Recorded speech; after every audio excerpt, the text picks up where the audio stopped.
Il y a d'abord eu le premier stage à Biarritz qui était essentiellement fait pour ceux qui terminaient leur saison le 14. C'était surtout un stage d'oxygénation, un stage où on a également travaillé, mais c'était surtout fait pour pas que les joueurs soient dans la nature et puissent garder un certain acquis sur le plan physique et sur le plan technique. Puis ensuite, il y a eu le stage à Clairefontaine, où on a réellement travaillé 2 fois par jour à partir de tests. On a travaillé sur le plan physique, on a travaillé sur le plan technique, sur le plan tactique aussi, et pratiquement tout le groupe était présent. Malheureusement, on a connu le forfait de Raphaël Varane, qui a été remplacé par Adil Rami. Et après, on a eu le forfait de Jérémy Mathieu, qui a été remplacé par Umtiti. Après ce stage de Clairefontaine, il y a eu un match à Nantes contre le Cameroun qui s'est plutôt bien passé. C'est important d'avoir des repères pour les joueurs, parce que l'entraînement c'est intéressant, mais il n'y a pas forcément les mêmes distances et rien n'en remplace un match fut-il amical. Donc le match du Cameroun a été intéressant de ce point de vue-là. Ensuite, il y a eu le stage en Autriche, où on a gardé une certaine intensité de travail. Malheureusement, on a eu le forfait de Lassana Diarra, qui a été remplacé par Morgan Schneiderlin.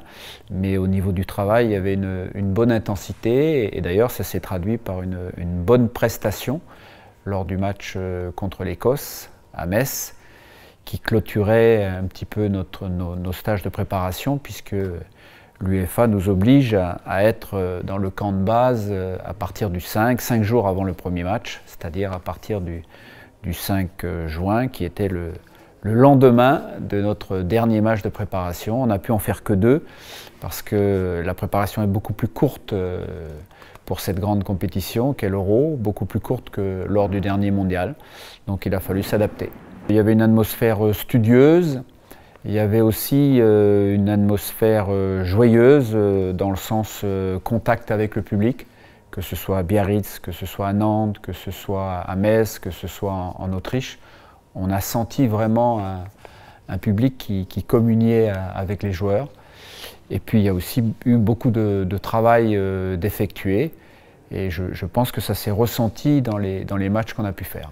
Oui, il y a eu un travail physique, il y a eu aussi beaucoup de travail intégré, c'est-à-dire qu'on travaille physiquement aussi lors des exercices avec ballon, que ce soit des exercices techniques, que ce soit des jeux à thème qui ont beaucoup été effectués en Autriche et à Clairefontaine.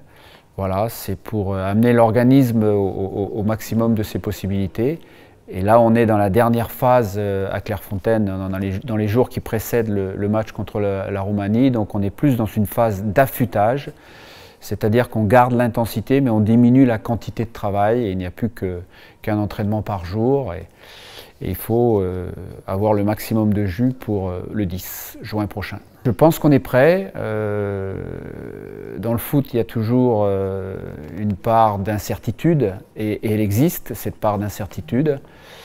Je pense qu'on n'a pas eu un très bon climat extérieur ces derniers jours, mais vis-à-vis du public, le public a toujours répondu présent dans nos rendez-vous, et je ne vois pas pourquoi ça ne continuerait pas. Ce groupe-là, tout au moins une bonne partie des joueurs ont joué la Coupe du Monde, donc ils ont une expérience supplémentaire.